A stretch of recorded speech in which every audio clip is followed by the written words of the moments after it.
During this quiet winter break time over the past week, I watched the movie A Real Pain. Have any of you seen the new Jesse Eisenberg movie? So without giving too much away for those who haven't seen it yet, because I would highly recommend it, I was struck by the underlying question that the characters kept coming back to in different ways. How much of our raw emotion should we share with others, and how much should we filter in the name of portraying a polished version of ourselves to the world? The movie follows two Jewish cousins on a journey through Poland to see where their grandmother came from and learn about their family's roots. And we witness how the two cousins process grief in polar opposite ways. One cries out loud and has yelling outbursts and invites the whole tour group, or maybe even demands the whole tour group, join his emotional experience. The other seems undisturbed on the surface, but eventually shares that in order to achieve this outer calm, he is deeply troubled on the inside and just doesn't want to burden anyone with his pain. The movie wasn't necessarily in favor of either mode over the other. It just showed us two vastly different ways of sharing and hiding emotion from those around us. And it left me contemplating, why might we decide in certain circumstances to share that which is raw? And why might we decide in other situations to mask it? This is the struggle that the biblical Joseph finds within himself when he is reunited with his brothers this week. To rewind the story a little bit, and we have discussed different parts of the story over the course of this morning, his brothers were jealous of him. They throw him into a pit. They sell him into slavery. He's now in Egypt. His powers of dream interpretation allow him to rise in the ranks, become a powerful man. Now, years later, his brothers come to Egypt in search of food during the famine, and they come before Joseph without recognizing him, but he recognizes them. And he puts them through a test to see if they've become better people since the last time he encountered them. And now we arrive at the moment when he's going to reveal his identity to them at last. So Jordana, I'll have you pass out those sheets. And if you're joining us online, you can follow along at pasyn.org/sermon, and you'll be able to view the source sheet that everyone here in person is going to look at. So we're arriving at this moment in Genesis chapter 45. The source sheets are coming around, but I'll read out loud to you. Joseph could no longer control himself before all his attendants, and he cried out, "Have everyone withdraw from me." So there was no one else about when Joseph made himself known to his brothers.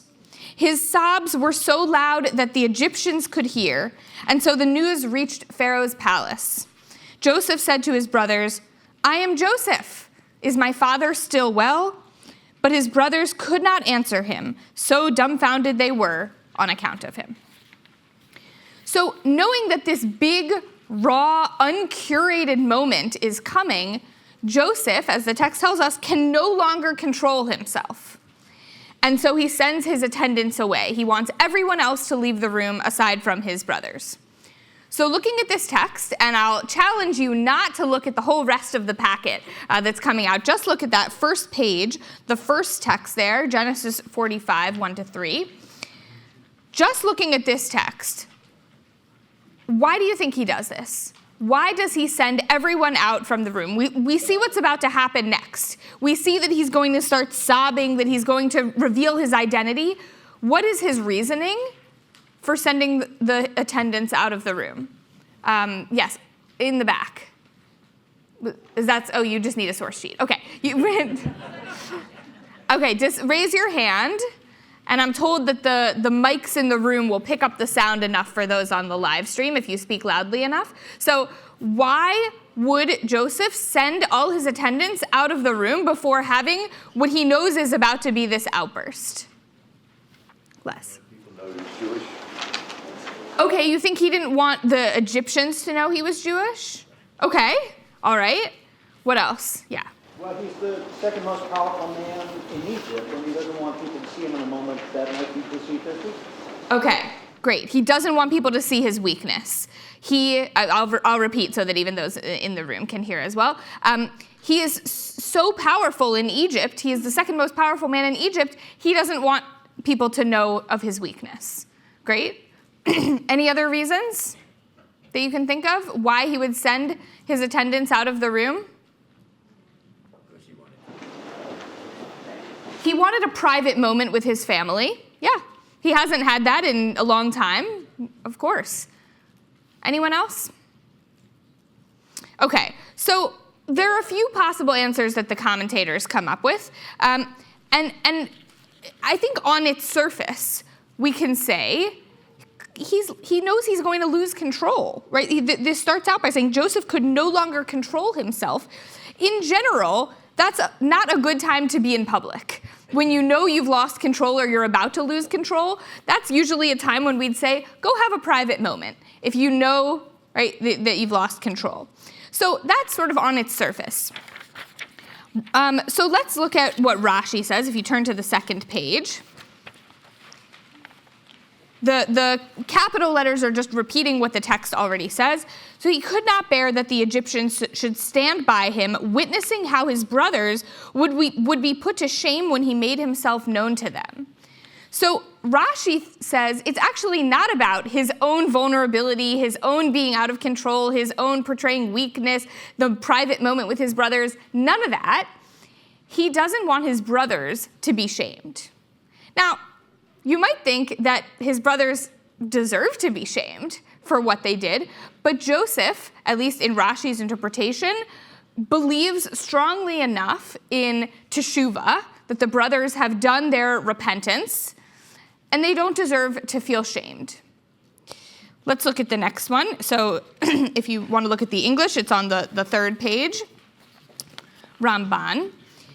The reason for the removal is that he expelled them from there so that they should not hear when he mentions the matter of the sale to his brothers, because it would be a source of distress to them and also to himself.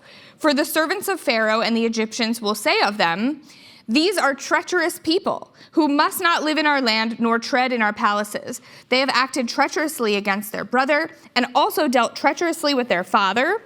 What will they do to the king and his people? They would also no longer believe in Joseph. So there are actually two reasons embedded in here. First, Ramban is saying the Egyptians would think that these are bad people and kick them out of the land, and Joseph doesn't want that. And then at the very end, this last sentence, Ramban throws in a second reason. They would also no longer believe in Joseph. It would reflect poorly on him, which is a little bit of what you said, Jesse, that he's powerful, and we don't necessarily want everyone to know about his weakness, but not his weakness. I think you meant it in terms of his weakness with his emotional response. I think Ramban means if this is a person who could have been treated this way by his brothers, could he really be such a powerful man after all? Let's look at another. So this is Radak, and you can see the English. Now we're on page 4 here. The repeated references by Judah to the mental anguish experienced by his aged father proved too much for Joseph to maintain his composure. It kindled his sense of compassion also towards his brothers, so that he could not restrain himself from weeping. In order not to make a public spectacle of himself in front of people whom it did not directly concern, he ordered, "Remove everybody from my presence." I think this is likely the response that most of us think of when we read this. He knows he's going to have an emotional response. He's going to cry. Right? It's just plain and simple. He knows he's going to cry. He doesn't want to cry in front of everyone. And whether it's because of the struggles his father went through and he's feeling that, or just the emotion of reuniting with his brothers, or maybe he wants that private moment with his brothers, he knows he's going to cry, and he doesn't want his attendants to see his vulnerability. He kicks them out of the room. But now let's look at one more, Or HaChaim. This is the last commentary we'll look at on this text, which raises a little bit of a problem with this theory. In order for the brothers to accept Joseph's claim that he was their brother, The matter of his sale had to be aired. Joseph wanted to spare his brothers the embarrassment of becoming known as people who had sold their brother. Hence, he had to clear everyone out of the room. Right, so far, this is the same as a source we read earlier. He wants to spare his brothers from shame. When the Torah mentions immediately afterwards that Joseph wept loudly when he revealed himself and all of Egypt heard about it, this is a clear indication that Joseph was not concerned that he could be overheard. He was only concerned that his brother's part in all this should not be overheard. His sobs were so loud that the Egyptians could hear. Remember we read that in the initial text? So what's the point of sending the attendants out if they're going to hear his sobs through the door? So Or HaChaim says it's not about protecting himself, it's actually about protecting his brothers. So from this passage alone, we don't exactly know what Joseph's reasoning was. And clearly the commentators are split. They all have slightly different reasons, slightly different nuances as to what his reasoning was. But now we're going to look several verses ahead to the next instance of Joseph's becoming emotional and see what we can glean from that. So to catch up here, Joseph has now revealed himself to his brothers. He's told them all is forgiven. He's going to provide everything that they need not to suffer during the famine. And here we are, now we're at verse 12. You can see for yourselves, and my brother Benjamin for himself, that it is indeed I who am speaking to you. And you must tell my father everything about my high station in Egypt and all that you have seen, and bring my father here with all speed. With that, he embraced his brother Benjamin around the neck and wept, and Benjamin wept on his neck. He kissed all his brothers and wept upon them. Only then were his brothers able to talk to him. Only then were his brothers able to talk to him. Why? So what did his emotional outburst accomplish? There are two possibilities that we'll look at in Rashi. He gives two here. After they saw that he wept and realized that he was peaceably inclined toward them, so they needed to know that that Joseph comes in peace and genuinely has forgiven them. Otherwise, maybe they would feel that they needed to fear for their lives after what they had done to Joseph the last time they saw him. Or his second reason, for at first they felt abashed before him. Joseph had to be vulnerable with them. It was only after Joseph's tears, only then could the brothers see beyond their own shame and interact with him. The tears were what allowed Joseph and his brothers to break down the immense barrier that the betrayal had put up between them. I really like Rashi's second explanation because it matches my own life experience. I have found that vulnerability can be a powerful tool for breaking down barriers. It's the way we know that someone is being real with us and is worthy of our trust. When I think about my own closest relationships, they're the ones where we have cried on each other's shoulders and shared our imperfections with one another and let down the filter through which the rest of the world sees us. The lesson Joseph teaches us here is not that we should be our raw, unfiltered selves in every moment with every person. Remember, he sends his attendants away when he knows he's going to lose control. But he does let his guard down with his own brothers once he knows he can trust them.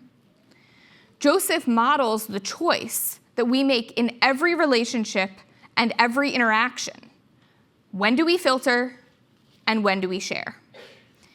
And what we learn is that we have to find a balance. We cannot always filter and we cannot always share. So as you take stock of your relationships in this new secular year, let this question guide you. Though, of course, we will all have people in our lives who we filter in front of, may we all be lucky enough to have trusted friends and loved ones with whom we can sob as Joseph did and let our guards down as Joseph did. Shabbat shalom.